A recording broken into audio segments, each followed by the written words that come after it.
వాక్యాన్ని వింటూ వీలైనంత వరకు మీరు వీడియో ఆన్ చేసుకుంటే యూట్యూబ్లో ఈ ప్రోగ్రాము లైవ్ వస్తుంది కాబట్టి వారందరూ కనపడతారు దాంట్లో.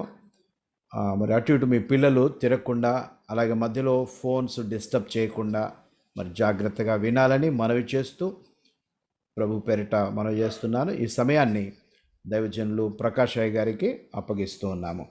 ఓవర్ టు ప్రకాశయ్య గారు. మంచిది. ప్రభు పేరిట మీ అందరికీ వందనాలు.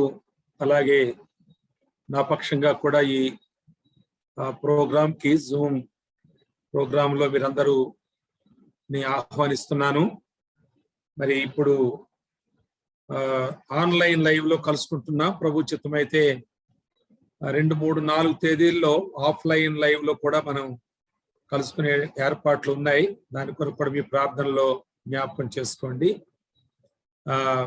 స్వామి డానియల్ గారితో నాకు ఎక్కువగా పరిచయం లేకపోయినా తన భార్య మేరీ, తనతో కూడా ఎక్కువ పరిచయం లేదు. కానీ మేరీ తల్లిదండ్రులతో నాకు చాలా సుదీర్ఘకాలం పరిచయం ఉంది. వారు చాలా మంచి దైవ భక్తి గలవారు, ఆత్మీయులు. మేరీ వాళ్ళ తల్లిదండ్రులు.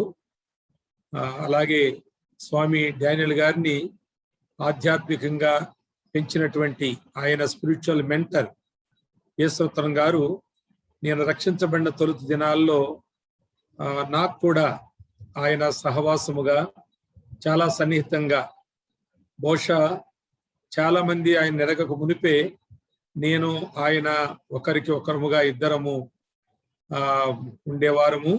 అప్పుడు నేను ఉద్యోగిగా ఉన్నాను హైదరాబాద్లో. అప్పుడు ఆయన పరిచర్యలో ఉన్నారు. ఆయన ఆ దినాల్లో ఆ సహవాసంలో నాకు అందించిన కొన్ని స్పిరిచువల్ ఇన్సైట్స్ ఇంకా నా జీవితంలో జీర్ణమై, ఆ తరువాత తదుపరి కాలంలో నేను సేవకు సమర్పించుకుని సిద్దిపేటకు వచ్చిన తరువాత ఈ కాలం వరకు కూడా మరి 40 సంవత్సరాలు పైబడి ఆధ్యాత్మికమైన పాఠాలు, అలాగే ఆయన ప్రోత్సాహాలు నేను కలిగి ఈ సేవలో కొనసాగుతున్నాను. కనుక ఒక విధంగా స్వామి డానియల్ గారు, నేను ఒకే మెంటర్ చేతిలో తరబిదైనటువంటి వాళ్ళమని చెప్పుకోవచ్చు. ఆ విధంగా మరి నాకు మీ మధ్యకు ఈ వాక్య పరిచర్యకు అవకాశం కల్పించిన ఆ ప్రియ కుటుంబానికి, అలాగే చేరువచ్చిన మీ అందరికి కూడా నేను ప్రభు పేరిట వందనాలు తెలియజేస్తూ ఉన్నాను. మీరు వింటున్నారు అనుకుంటున్నాను కదా. Is it audible to you? వినపడుతుందా డానియల్ గారు? అయ్యగారు వినపడుతుంది, చాలా స్పష్టంగాను క్లియర్గా. Thank you. ఈ రాత్రి మరి చాలా మనము లేటుగా ఉన్నాము. బహుశా ఉపవాస ప్రార్థనలు కనుక ఇది ముగింపుగా నేను మాట్లాడుతున్నాను, లేక ఉపవాస ప్రార్థనకు ప్రారంభము నాకు అంత క్లియర్గా తెలియదు. కానీ కొన్ని నిమిషాలు నేను మీ మధ్యలో దేవుని వాక్యాన్ని మరి ఆదికాండం 4వ అధ్యాయం 25, 26 వచనాల్లో నుండి చదివిన తరువాత ముందుకు వెళతాను. కొద్ది సమయము మీరు వాక్యం బైబిల్ మీ దగ్గర ఉంటే దాన్ని తెరిచి చూడండి. ఇది ప్రార్థన గురించినటువంటి ఒక సమయము, అంశము కూడా. దాన్ని నేను చదివి ముందుకు వెళతాను. ఆదికాండం 4వ అధ్యాయం, జెనసిస్ చాప్టర్ 4 వర్సెస్ 25 and 26. ఆదాము మరలా తన భార్యను కూడినప్పుడు ఆమె కుమారుని కని, కయ్యను చంపిన హేబెలునకు ప్రతిగా దేవుడు నాకు మరి యొక్క సంతానమును నియమించననుకొని అతనికి షేతు అను పేరు పెట్టెను. మరియు షేతునకు కూడా కుమారుడు పుట్టెను. అతనికి ఏనోషను పేరు పెట్టెను. అప్పుడు యెహోవా నామమున ప్రార్థన చేయుట ఆరంభమైనది. యెహోవా నామమున ప్రార్థన చేయుట ఆరంభమైనది. చిన్న ప్రార్థన చేసుకుందాం. ప్రియుడమైన తండ్రి, నీవు మహాగరుడవు, మహోన్నతుడవు, మహోన్నతమైన స్థలములలో ఉన్నావు. అయినను దీనులను లక్ష్యపెట్టు దయగల దేవుడవు.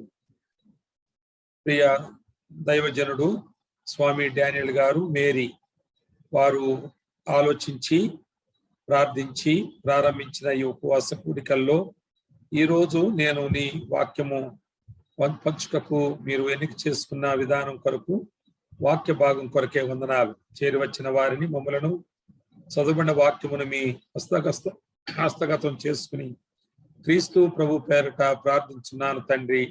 ఆమేన్. ఆమేన్.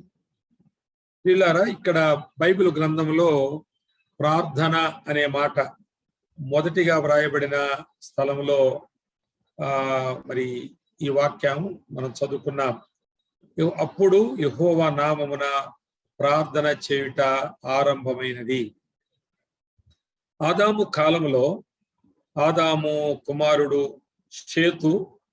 షేతు కుమారుడు ఏనోషు పుట్టిన తరువాత కాలమును చూపించడానికి, ప్రార్థన ప్రారంభమైన కాలాన్ని సూచించడానికి ఏనోషు పుట్టుకను ఇక్కడ ఉటంకించి వ్రాయడం జరిగింది. కనుక ఏనోషు పుట్టిన తరువాత ప్రార్థన చేయుట కుటుంబంలో ప్రారంభమైంది. మరి ఆదాము ఆయన చాలా సుదీర్ఘమైన కాలము బ్రతికాడు. బహుశా నోవహు తండ్రి అయినటువంటి నోవహు తండ్రి అయిన లెమెకు కాలం వరకు కూడా నోవహు బ్రతికి ఉన్నాడు. కనుక అనేక మందిని నోవహు తన కుమారుల కుమార్తెల కుమారులను అలాగూ ఆయన అనేక మందితో ఆయన జీవించి ఉన్నాడు. కనుక మరి మనం ఒక్కొక్కటి అలాగా చూసుకుంటూ వెళితే అనేక తరముల తరువాత ఆదాము మరణించాడు. అయితే ఆదాము ప్రార్థనను ప్రారంభించి ఆయన తన పిల్లలకు ప్రార్థన నేర్పించాడు, తన మనవలకు ప్రార్థన నేర్పించాడు.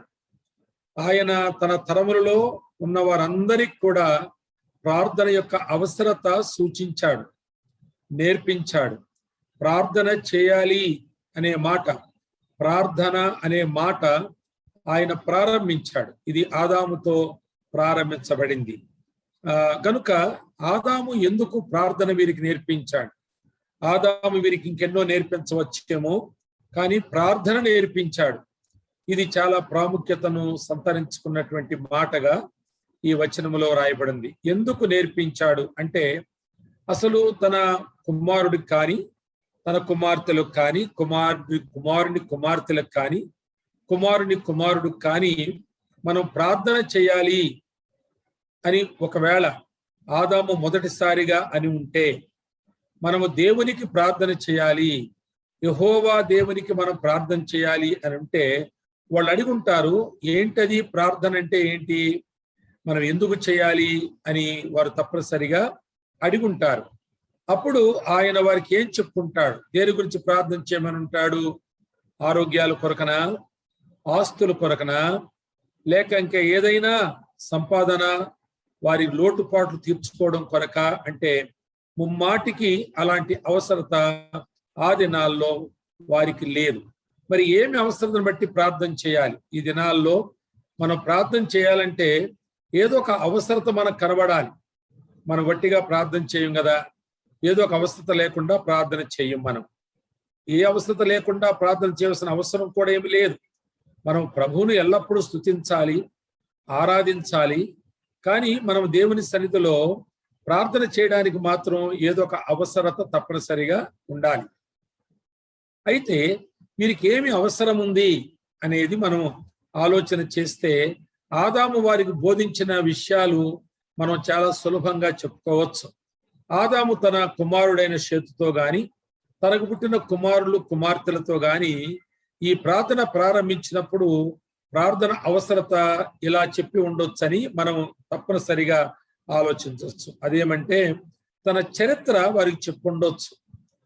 దేవుడు నన్ను నేలమట్టితో చేశాడు, కానీ నన్ను ఆయన స్వరూపంలో చేసుకున్నాడు. అలాగే ఆయన నా నివాసము కొరకు ఏదేను ప్రాంతములో ఒక తోట వేశాడు.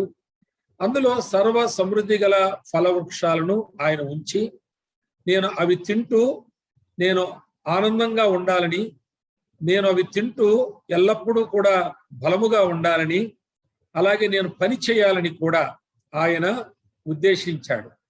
ఆ విధంగా నేను ఉంటూ ఉండగా, మరి నేను ఈ భూలోకమును నింపి ఫలించి అభివృద్ధి చేయడానికి నాలో నుండి ఆయన తీసినటువంటి హవ్వను నాకు ఇచ్చాడు. మేమిద్దరము ఆ తోటలో ఉండి ఆయన మాకు అప్పగించిన పనిని, దాన్ని కాయుటకును సేద్యము చేయుటకును మేము కలిసి పనిచేస్తూ ఉంటుండగా ఒకానొక దినమున మేము సాతాను చేత మోసగించబడ్డాం. ఏదైతే మేము తినకూడని పండని దేవుడు ఆంక్ష విధించి అది తినుదినమున మీరు చచ్చిపోతారు అని చెప్పాడో, ఆ పండు తిని మేము చచ్చిపోయాం బాబు అని ఆదాము చెప్పినప్పుడు వాళ్ళకి అర్థం కాకపోవచ్చు. మీరు చచ్చిపోవడం ఏంటి, మీరుండబట్టే కదా మేము పుట్టాము, మీరు బ్రతికి ఉన్నారు కదా, మాట్లాడుతున్నారు కదా అని అంటే అప్పుడు ఆయన ఈ మాట చెప్పుండొచ్చు.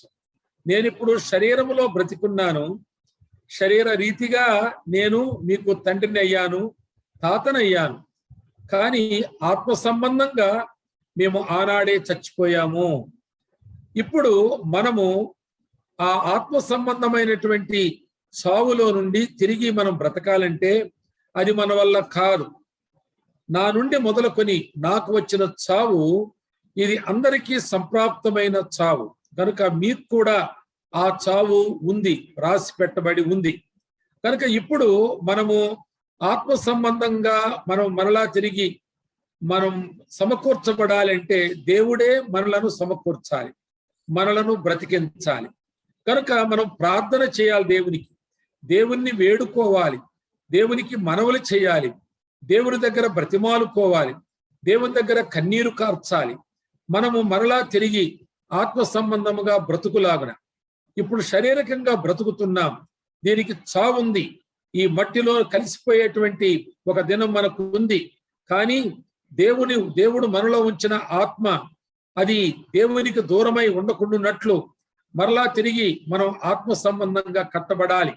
ఆయన మట్టి బొమ్మలో నాసికారంధ్రముల గుండా జీవవాయువును ఊదగా నేను జీవాత్మనయ్యాను.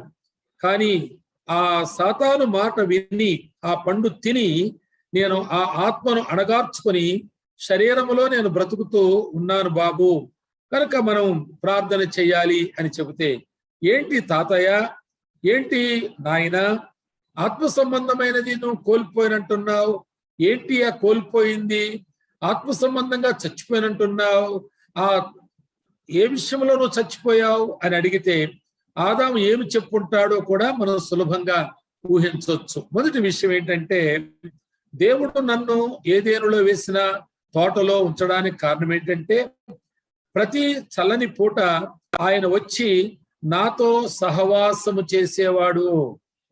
దానిని నేను కోల్పోయాను. ఈ రోజున మనము దాని నిమిత్తమై, దాని పునరుద్ధరణ నిమిత్తమై మనం ప్రార్థన చేయాలి. దేవునితో సహవాసమును కోల్పోయాను. నేను శరీరములో నేను బ్రతుకుతున్నాను గాని దేవునితో ఆత్మలో సహవాసం కోల్పోయాను. ప్రియులారా, ప్రార్థన చేయుట యందు చాలా ప్రాముఖ్యమైన విషయాలు ఆదాము తన కుమారుల కుమారులకు మనవాళ్లకు ఆయన బోధించినట్లుగా మనం చూస్తున్నాం. అందులో మొదటి మాట దేవునితో సహవాసం. ప్రార్థన ద్వారా దేవునితో సహవాసమును మరలా మనం పునరుద్ధరించుకోవచ్చు. రెండవ మాట, దేవునితో సమాధానం పోగొట్టుకున్నాడు ఆయన. ఆదాము ఆ రోజున దేవునితో సమాధానము పోగొట్టుకున్నాడు. అనగా దేవుడు తనతో ఇక మాట్లాడక, సహవాసము చేయక, తనను కలుసుకునే ఏర్పాట్లన్నిటినీ కూడా దేవుడు విరమించుకున్నాడు. ఏదేనులో వేయబడిన ఆ తోటలో నుండి ఆదాము హవ్వలను బయటకు పంపించి వేసి ఆయన మరి ఖడ్గ జ్వాలలను ఆయన కావలి పెట్టి మరలా లోపలికి ప్రవేశించకుండా చేశాడు. అంటే దేవునితో సహవాసం పోయింది, దేవునితో సమాధానం కూడా పోయింది. ప్రియులారా, మనం ఎందుకు ప్రార్థన చేయాలి అంటే వీటిని మరలా పునరుద్ధరించుకోవడం కొరకు. చాలా మంది సహవాసాన్ని కోల్పోయారు. వారి యొక్క ప్రవర్తన బట్టి, వారి క్రియలను బట్టి, వాక్యమునకు విరోధముగా జీవించటను బట్టి, శరీర సంబంధమైనటువంటి వారి ఆశలను దురాశలను నెరవేర్చడం బట్టి దేవునితో ఉండే సమాధానాన్ని కోల్పోయారు, సహవాసాన్ని కోల్పోయారు, సమాధానాన్ని కోల్పోయారు. కానీ వారికి అవసరం వచ్చినప్పుడు దేవా నాయన అని ప్రార్థనలు చేస్తున్నారు. అది కుదరదు. ప్రార్థన మనం దేని కొరకు చేయాలి? మొట్టమొదటిగా ప్రతి ప్రార్థనలో మొదటిగా మనం ప్రార్థనలో ప్రభువును అడగవలసింది ఆయనతో సరైన సహవాసం, అలాగే గొప్ప సమాధానం. అందులో ఏదైనా మనం కోల్పోయి ఉంటే, కోల్పోవడానికి కారణాలేంటో వాటిని ప్రభువుకు చెప్పుకొని మనవి చేసుకుని క్షమాపణ పొంది ఆయన దయకు పాత్రులమై మనం ప్రార్థన కొనసాగించాలి. ఆదాము ఏం కోల్పోయాడో చెబుతున్నాడు. నేను సహవాసం కోల్పోయాను, సమాధానం కోల్పోయాను. మూడవదిగా సంభాషణ, ఆయనతో మాట్లాడేటువంటి ఆ అవకాశాన్ని కోల్పోయాను, ఆ హక్కును కోల్పోయాను. ఆయనతో సంభాషణ చేసే అవకాశం నాకు లేదు. దేవా తండ్రి అని పిలిచేటువంటి ధైర్యం నాకు లేదు. సంభాషణ చేసేవాళ్ళం మేము. ప్రతి చల్లని పూట ఆయన వచ్చేవాడు, మేము సహవాసం చేసేవాళ్ళము, తోటంతా తిరిగేవాళ్ళము, గొప్ప సమాధానముతో సంభాషణ చేస్తూ ఉండేవాళ్ళం. ఇప్పుడు సంభాషణ లేదు. మేము త్రోసివేయబడ్డాం. ఆయన ఎక్కడో మేమెక్కడో. మేము మాట్లాడితే వినేవారు లేరు, చెప్పుకునేవారు లేరు. మేము ఒంటరి వాళ్ళం అయిపోయాం, దూరం చేయబడ్డాం అని వాపోతూ వారితో చెప్పాడు. మరలా తిరిగి ఆయనతో మనం ప్రార్థనలోనే సంభాషణ చేయాలి. ప్రార్థన అనగా దేవునితో మాట్లాడుట. మనం ప్రార్థన చేసినప్పుడు ఎవరు వింటున్నారు అని మనం ప్రార్థన చేయాలంటే దేవుడు వింటున్నాడు, ఎవరో వింటున్నారని కాదు మన ప్రార్థన చేసేది. మన ప్రార్థనలో వాడేటువంటి పదజాలము ఎవరో వింటున్నారు కాబట్టి, ఏ మాటలు వాడితే అవి సొంపుగా ఉంటాయో, వినసొంపుగా ఉంటాయో, ఆ విధంగా కొన్ని మాటలను, ఆ వొకాబులరీని మనం సమకూర్చుకుని చేసేది ప్రార్థన కాదు. దేవుడు వింటున్నాడు, దేవుడు వింటే చాలు. ఎవరు విన్నా వినకపోయినా నాకేమీ తేడా రాదు, దేవుడు వినాలి అనేటువంటి ప్రార్థన మనం చేయాలి. అదే దేవునితో సంభాషణ చేయడం. తర్వాత నాలుగవదిగా దేవుని సన్నిధి పోగొట్టుకున్నాడు. దేవుని సన్నిధిలోంచి త్రోసివేయబడ్డాడు. తిరిగి ఆయనతో సహవాసము, సమాధానము, సంభాషణ లేనప్పుడు ఆయన సన్నిధి యొక్క అనుభూతి కూడా ఎవరికి ఉండదు. ప్రియులారా, మన మందిరంలో కూర్చునో, లేకపోతే మనం ఏదైనా ఒక మందిరంలో కూర్చునో, అనగా ఒక సభలో కూర్చునో మనం దేవుని సన్నిధిలో ఉన్నాము అని మనం అనుకుంటాము. కానీ నిజానికి ఆయనతో గత దినాల్లో సహవాసం సరిగా లేక, సమాధానం సరిగా లేక, ఆయనతో మనం వ్యక్తిగతంగా సంభాషించే ఆ స్వాతంత్రము, ఆ యాక్సెస్ మనకు లేక మనము జీవిస్తూ ఏదో ఆదివారం వచ్చి మందిరంలో కూర్చుని ఏదో కొన్ని పాటలు పాడేస్తే మనము దేవుని సన్నిధిని అనుభవించలేము. మనం చందా వేస్తే దేవుని సన్నిధిని అనుభవించలేము. మనము దేవుని సన్నిధిని అనుభవించడానికి మనం ఆయనతో సహవాస బాంధవ్యాలు, అలాగే సమాధానకరమైనటువంటి మనస్సు, అలాగే ఆయనతో సంభాషణ చేసే అవకాశాలు మనం కలిగిన వారంగా ఉన్నప్పుడే మనం ఆయన సన్నిధిని అనుభవించగలుగుతాం. ఈ మాటలన్నీ కూడా ఆదాము తన కుమారులకు అలాగే మెతుషల లెమెకు వరకు కూడా ఆయన చెప్పుకుంటూ వచ్చాడు. లెమెకు వరకు కూడా బాబు ప్రార్థన, మనము దేవుని సహవాసం కొరకు ప్రార్థన, దేవునితో సమాధానం కొరకు ప్రార్థన, దేవునితో మాట్లాడుట కొరకు ప్రార్థన, దేవుని సన్నిధిని అనుభవించుట కొరకే ప్రార్థన చేయాలి. అప్పుడే క్రైస్తవ జీవితంలో దేవుని స్వరూపము ఏర్పడుతుంది. ఆయన స్వభావములు మనలోకి వస్తాయి గనుక, ఈ ప్రార్థన ద్వారా దైవ స్వభావములు మనకు వస్తాయి గనుక మనలో ఆ స్వరూపము ఏర్పరచబడుతుంది. దేవుని వాక్యములో పేతురు రాసినటువంటి పత్రికలో ఒక చక్కని మాట నేను మీకు చూపిస్తాను, గమనించండి. పేతురు రాసినటువంటి పత్రికలో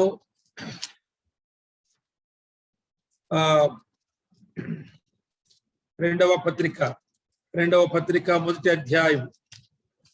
మొదటి అధ్యాయంలో చూడండి. మొదటి అధ్యాయము 4వ వచనంలో పేతురు రాసిన రెండవ పత్రిక మొదటి అధ్యాయం 4వ వచనం, ఆ మహిమ గుణాతిశయములను బట్టి ఆయన మనకు అమూల్యములను అత్యధికములైన వాగ్దానములను అనుగ్రహించి ఉన్నాడు.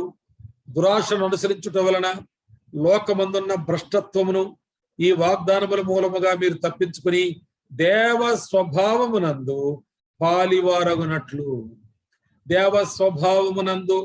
పాలివారగునట్లు వాటిని అనుగ్రహించను. వేటిని అనుగ్రహించను? ఆయనతో సహవాసం అనుగ్రహించను.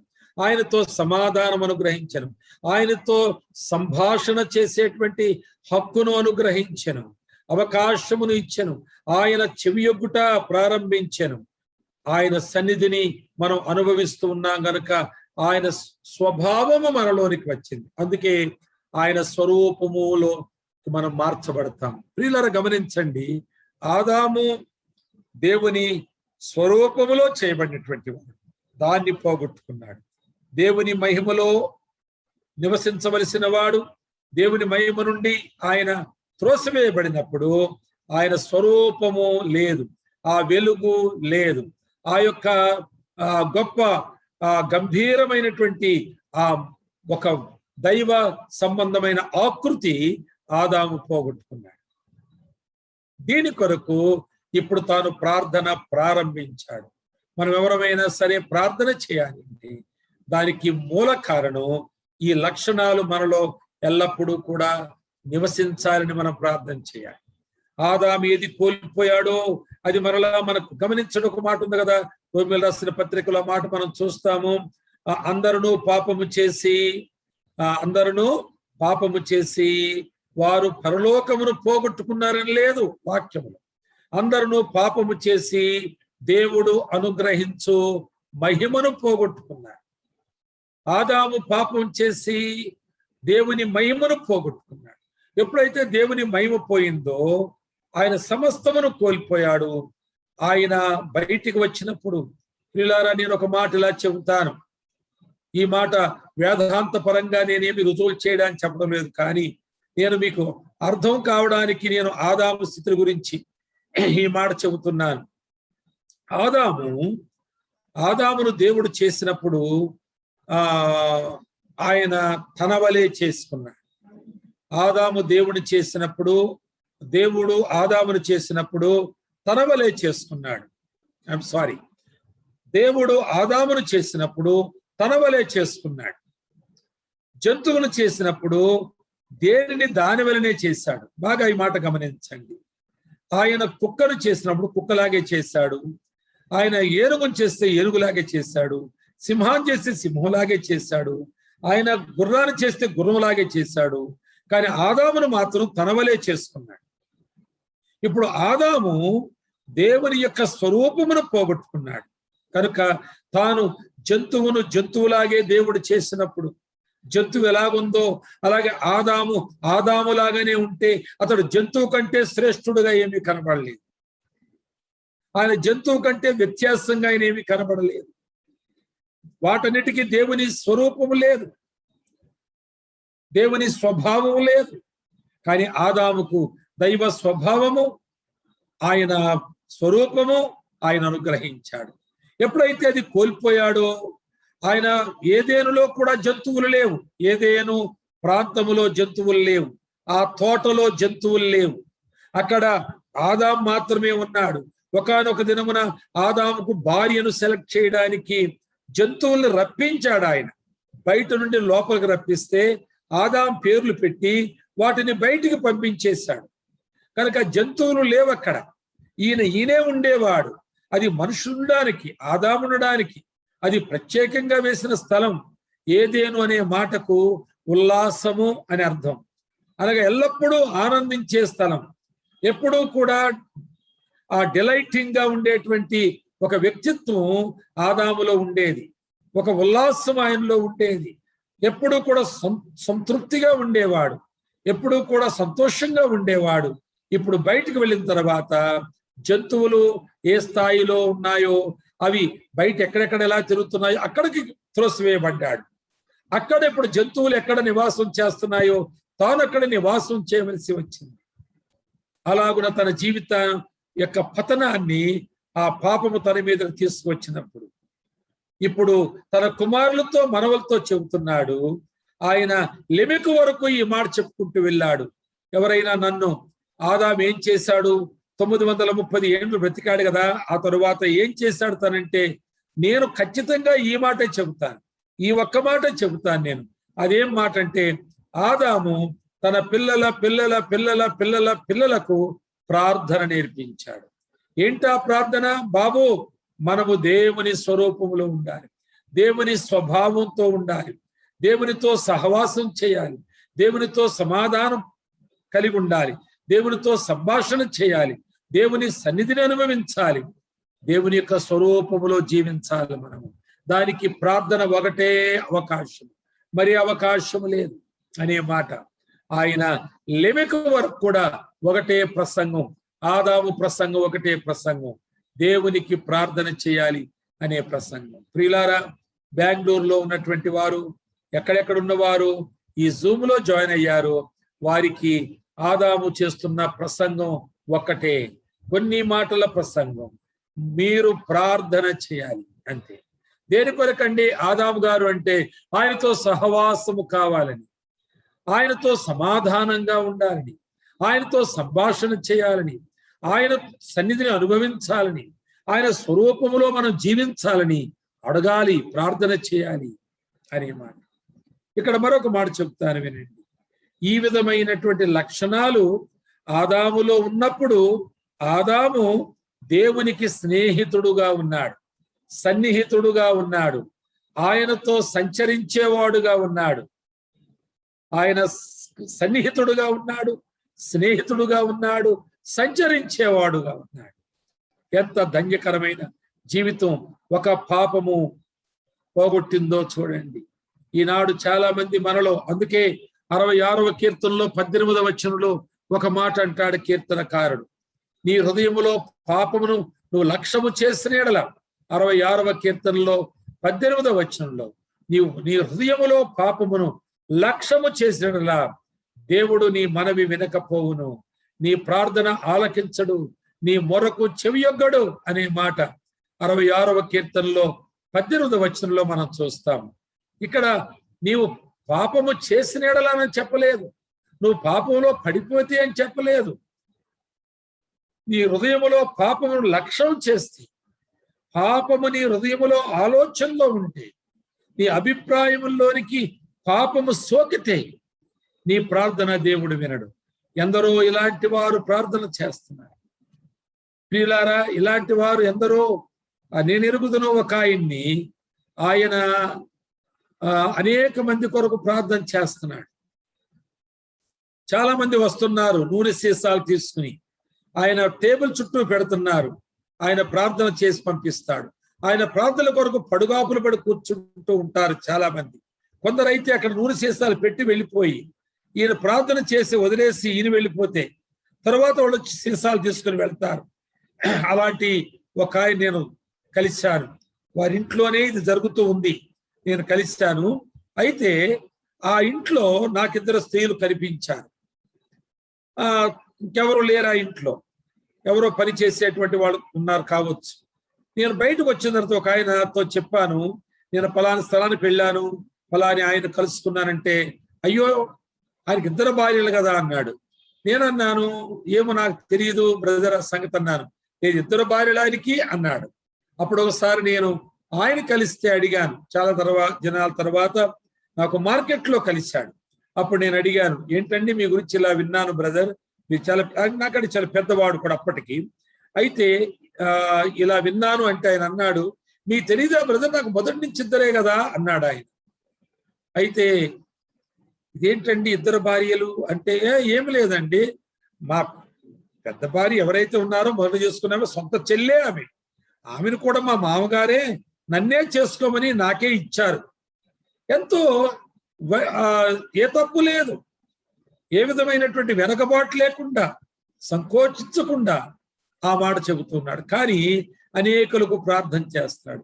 ఆయనలో దేవుని స్వభావం ఉందా, దేవుని స్వరూపం ఉందా, దేవునితో సమాధానం ఉందా, దేవుని యొక్క సన్నిధి అనుభవిస్తున్నాడా, దేవునితో సంభాషించగలుగుతున్నాడా?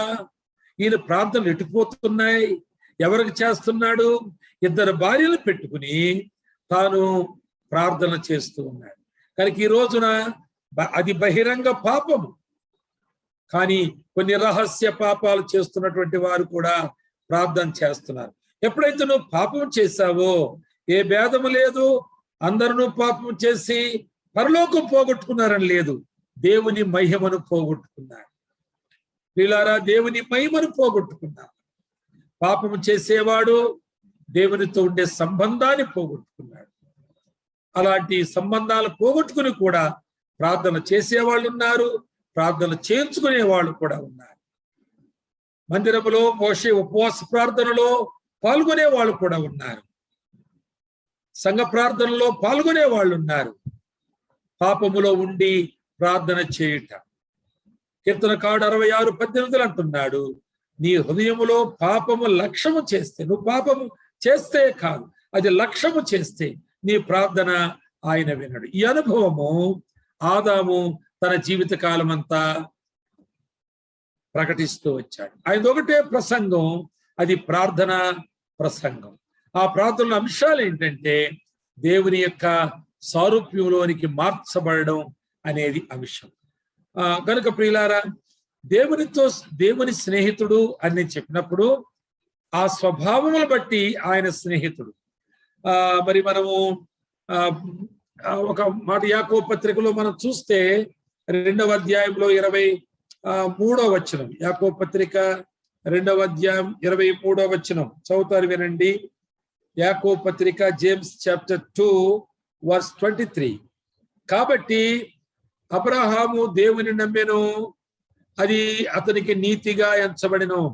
అబ్రహాము దేవుని నమ్మెను, అది అతని నీతిగా ఎంచబడెను అను లేఖనము నెరవేర్చబడెను. ఎంత గొప్ప మాట! ఒక వ్యక్తి దేవుని నమ్మి నీతిమంతుడుగా తీర్చబడిన వాడిని చూస్తున్నాం. అటువంటి వారికి దేవుడు పెట్టిన పేరు చూడండి ఎంత బాగుందో. మరియు దేవుని స్నేహితుడని అతనికి పేరు కలిగెను.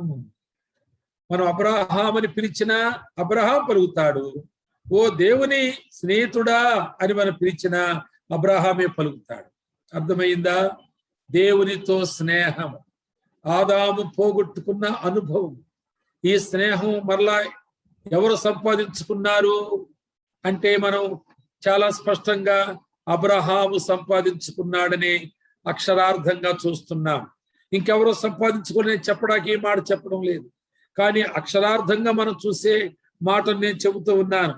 దినవృత్తాంతం 2వ గ్రంథములో కూడా 20వ అధ్యాయంలో 7వ వచనములో ఆ మాట మరలా చెబుతాడు. అబ్రహాము దేవుని స్నేహితుడని పిలువబడ్డాడు, అబ్రహాము దేవుని స్నేహితుడని చెప్పబడ్డాడు. చూడండి, దినవృత్తాంతం 2వ గ్రంథంలో 20వ అధ్యాయంలో 7వ వచనంలో, నీ జనులైన ఇశ్రాయేలు ఎదుట నుండి ఈ దేశపు కాపురస్తులను తోలివేసి నీ స్నేహితుడైన అబ్రహాము యొక్క సంతతికి, నీ స్నేహితుడైన అబ్రహాము యొక్క సంతతికి దీని శాశ్వతముగా ఇచ్చిన మా దేవుడవు నీవే. నీ స్నేహితుడైన అబ్రహాము పేరు దేవుని స్నేహితుడిని కూడా పెట్టబడింది. దినవృత్తాంతం 2వ గ్రంథంలో 20వ అధ్యాయంలో 7వ వచనంలో కూడా ఆ మాట మరలా మనం చూస్తున్నాం. కనుక ప్రియులారా, నా స్నేహితుడని ఇశ్రాయేలు అని అన్నప్పుడు యెషయా గ్రంథంలో దాని అర్థం ఏంటంటే అబ్రహాం అనే దాని అర్థం కూడా. అక్కడి నుండి ఆ మూల పురుషుడు దేవుని స్నేహితుడయ్యాడు. దేవుని స్నేహితుడు కావడానికి మనకు ఆయన యొక్క సహవాసం కావాలి, ఆయన యొక్క సన్నిధి కావాలి, ఆయనతో సమాధానం కావాలి, ఆయనతో సంభాషణ చేయాలి. ఆయన స్వరూపంలోనికి మనం మార్చబడినప్పుడే ఈ పేరుకు మనం హక్కుదారులం అవుతాం. కనుక దేవునికి స్నేహితులు అయిన వారు ప్రార్థన చేయుట అనే దానికి అనుమతి ఉంది. మనం దేవుని స్నేహితులం అయ్యే వరకు మనం ప్రార్థన చేసుకోవాలి. ఇక్కడ ఒక మాట గమనించండి, మన కొరకు మనం ఎప్పుడు ప్రార్థన చేసినా ఆదాము ప్రార్థనే మనం చేయాలి. అయితే దేవుని స్నేహితులముగా మనం మరొక ప్రార్థన కూడా బాధ్యత మనకుంది. అదేంటి అంటే నశించుచున్న ఆత్మల కొరకే మనం ప్రార్థన చేయాలి. మనము ఆది కాండములోనే 18వ అధ్యాయంలోనికి వచ్చినప్పుడు ఒకసారి చూడండి, చివరిగా ఈ రిఫరెన్స్ చూసిన తర్వాత నేను ముగిస్తాను. ఆది కాండం 18వ అధ్యాయంలో మా దేవుడు 16వ వచనం, అప్పుడు ఆ మనుషులు అక్కడ నుండి లేచి సొదొమ తట్టు చూచిరి. ఆది కాండం 18:16 చదివాను. చూచిరి, అబ్రహాము వారిని సాగనప్పుటకు వారితో కూడా వెళ్ళాను. అనగా అబ్రహాము సింధూర వృక్షం కింద గుడారములో కూర్చొని ఉండగా ఆయన దగ్గరకు వచ్చినటువంటి దేవుని దూతలు ఆయన ఆహ్వానం తీసుకుని ఆయన ఇంటికి వెళ్ళి ఆయన దగ్గర విందు చేసి తిరిగి వాళ్ళు సొదొమ గొమొర్రాను కాల్చివేయడానికి వెళ్తా ఉన్నారు. నాశనం చేయడానికి వారు వెళుతూ ఉన్నారు. వారు వెళుతున్నటువంటి మార్గంలో ఈయన వారిని సాగనంపుతూ ఉండగా వారు ఎక్కడికి వెళుతున్నారో ఎందుకు వెళుతున్నారో అబ్రహాముతో చెప్పలేదు. కాబట్టి 17వ వచనంలో దేవుడు తన హృదయములు నొచ్చుకున్నాడు. అయ్యో, నా స్నేహితునికి నేను చెప్పలేదే, నా స్నేహితునికి నేను మరుగు పెట్టడం ఏంటి అని 17వ వచనంలో అప్పుడు యెహోవా నేను చేయబోవు కార్యము అబ్రహామునకు దాచదనా. అవును, ఏ స్నేహితుడు కూడా తన స్నేహితుడితో అబద్ధమాడడు, తన స్నేహితుని దగ్గర రహస్యాలు ఉంచుకోడు. స్నేహితునికి చెప్పని మాట ఏది ఉండదు. దేవుడు అబ్రహామును అలాంటి స్నేహితుడిగా ఎంచుకున్నాడు. యేసుక్రీస్తు ప్రభువు కూడా ఆ మాట యోహాను సువార్తలో 15వ అధ్యాయములో ఆ మాట అంటాడు, ఇక మీదట నేను మిమ్మల్ని శిష్యులు అని అనను. యోహాను సువార్త 15వ అధ్యాయంలో ఆ మాట చెబుతాడు. నిన్ను నా స్నేహితులని మిమ్మల్ని పిలుస్తాను అని చెబుతాడు. 15వ అధ్యాయం 14వ వచనంలో నేను మీకు ఆజ్ఞాపించు వాటిని చేసినట్లా మీరు నా స్నేహితులయ్యుందురు. దాసుడు 15 తన యజమానుడు చేయుదాన్ని ఎరుగడు గనుక ఇక మిమ్మల్ని దాసులని పిలవక స్నేహితులని పిలుస్తున్నాను. నేను చేసేది మీరు ఎరిగి ఉండాలని నా స్నేహితులకు చెప్తున్నాను, మిమ్మల్ని నా స్నేహితునిగా భావిస్తున్నాను అని చెబుతున్నాను. కనుక మనము ఆయన స్నేహితులమై ప్రార్థన చేయాలి. ఇక్కడ చాలా గొప్ప మాట ఈ 18వ అధ్యాయం చివరిలో నా స్నేహితునికి నేను ఈ మాట చెప్పి వెళతాను అని ఆయన చెప్పినప్పుడు చూడండి 24వ వచనంలో 23 నుండి కూడా చదువుతాను, 22 నుండి కూడా. ఆ మనుషులు అక్కడ నుండి తిరిగి సొదొమ వైపుగా వెళ్ళిరి. అబ్రహాము ఇంకా యెహోవా సన్నిధిని నిలుచుండెను. అప్పుడు అబ్రహాము సమీపించి ఇట్లనెను, దుష్టులతో కూడా నీతిమంతులను నాశనము చేయదువా? ఆ పట్టణంలో ఒకవేళ 50 మంది నీతిమంతులుండి నెడల దానిలోనున్న 50 మంది నీతిమంతుల నిమిత్తము ఆ స్థలమును నాశనము చేయక కాయవా? ఒక స్నేహితుడితో మాట్లాడుతున్నట్లు, అబ్రాము నేను సొదొమ వెళుతున్నాను. అలాగా ప్రభువా? ఎందుకు? దాన్ని నాశనం చేయడానికి. ఆదికాండం 13వ అధ్యాయంలో 10వ వచనంలో నా మాట ఉంటుంది. దాన్ని నాశనము చేయక ముందు ఆ ప్రాంతం ఎలా ఉందో చెబుతున్నాడు. ఏదేను తోట వలెను, ఐగుప్తు దేశము వలె, యోర్దాను నదీ ప్రాంతాలు ఉన్నటువంటి నీటి ప్రవాహాలు కలిగినటువంటి దేశము అని ఆదికాండం 13:10లోనే ఆ మాట చెప్పాడు. ఇప్పుడు నేను వెళుతున్నా నాశనం చేయడానికి అని చెప్పినప్పుడు తాను నాశనం చేయడానికి వెళుతున్నటువంటి ఆ సొదొమ గొమొర్రా కొరకు ఇది వేడుకుంటున్నాడు. అయ్యో ప్రభువా, వాళ్ళ నాశనం చేయకుండా సొదొమ గొమొర్రా 1,00,000 మంది ఉన్నారు అనుకుందాం మనం. కానీ ఈయన అడుగుతున్నాడు 50 మంది ఉంటే దాన్ని నాశనం చేస్తావా అంటే ప్రభు అంటున్నాడు 50 మంది ఉంటే 1,00,000 మందిని కూడా ఉంచుతానంటున్నాడు. చూసారా, ఈనాడు మన ప్రార్థనలు దేని కొరకు ఉండాలి? మన దేశంలో ఉన్నటువంటి 700 కోట్ల మంది కొరకు అక్కర్లేదు. మనం అని ప్రపంచంలో 700 కోట్ల మంది కొరకు మనం ప్రార్థన చేయనక్కర్లేదు. మనం కొద్ది మంది కొరకు చేసే ప్రార్థన 700 కోట్ల మంది రక్షణకు కారణమయ్యేటువంటి రక్షించే దేవుడు మనకున్నాడు. కనుక ఆయన ప్రార్థిస్తున్నాడు 50 మంది కొరకు. స్నేహితునిగా ప్రార్థించారు. చూడండి, ఆ స్నేహ భావాన్ని మీకు చూపిస్తాను. ఇక్కడ ఎంత బ్యూటిఫుల్ ఉంటుందో అది గమనించండి. ప్రభు అన్నాడు 26వ వచనంలో 50 మంది ఉంటేనే కాపాడుతాను అబ్రహాము అన్నాడు. అప్పుడు అబ్రహాం అన్నాడు, ప్రభువా ఒక 5 తక్కువైతే కాపాడవా? నేను 50 అన్నానని 50 పట్టుకుని ఉంటావా? 5 తక్కువైతే? అప్పుడు ప్రభు అంటాడు, అక్కడ 45 నాకు కనబడినట్లు నాశనం చేయనన్నాడు. ప్రభువా 40 మంది ఉన్నారు, ఏం చేస్తావు అప్పుడు? సరేనయ్యా అబ్రహాం చేయను. ఒకవేళ 30 మంది ఉన్నారనుకో ప్రభు, ఏం చేస్తావు? నాశనం చేస్తావా? నువ్వు ఎంత మంచివాడివి, నీ గుణ లక్షణాలు తగిందేనాది, నువ్వు నా స్నేహితుడివి, నీ సంగతి ఎరగననుకుంటున్నావా, నువ్వెంత ప్రేమ గలవాడివి, ఏంటి నువ్వు నాశనం చేస్తావు, 30 మంది ఉంటే ఫోన్లే చైన్లు ఎవరా, మరి 20 మంది ఉంటే. చూసారా, ఒక స్నేహితుడు తన స్నేహితులతో మాట్లాడే విధానం చూస్తున్నాం. చివరికి అంటాడు 10 మంది ఉంటే. కనుక ప్రార్థన ఒక స్నేహభావంతో చేసేది. స్నేహము మనకు లేకపోతే దేవునితో ప్రార్థన మనం చేయలేము. ప్రియులారా, మనము ఏ చిన్న ప్రార్థన అయినా పెద్ద ప్రార్థన అయినా దానికి దేవునితో మనకు స్నేహం కావాలి.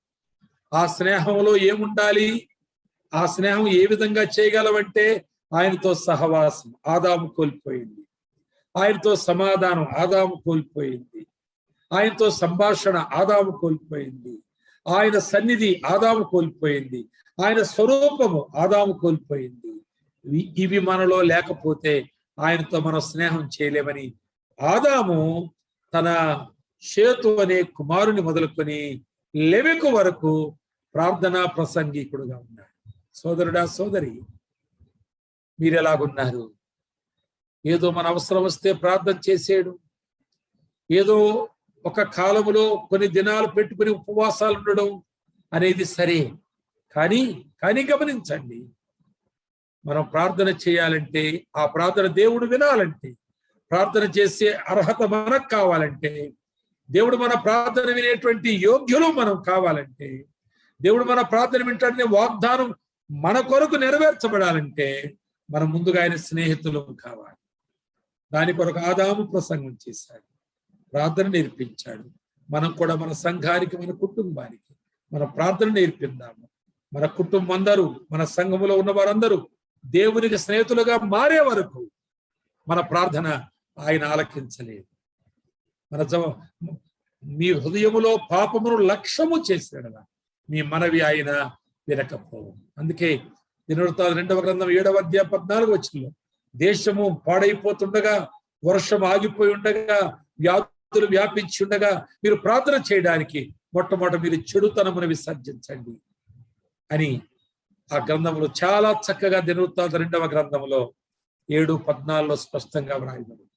కాబట్టి మొదటిగా మనం దేవునికి స్నేహితులుగా మారదాము, తర్వాత మన ప్రార్థనలు సలుపుదాము. మనం విజయవంతమైన ప్రార్థనలతో మన ప్రార్థన ముగిందాము.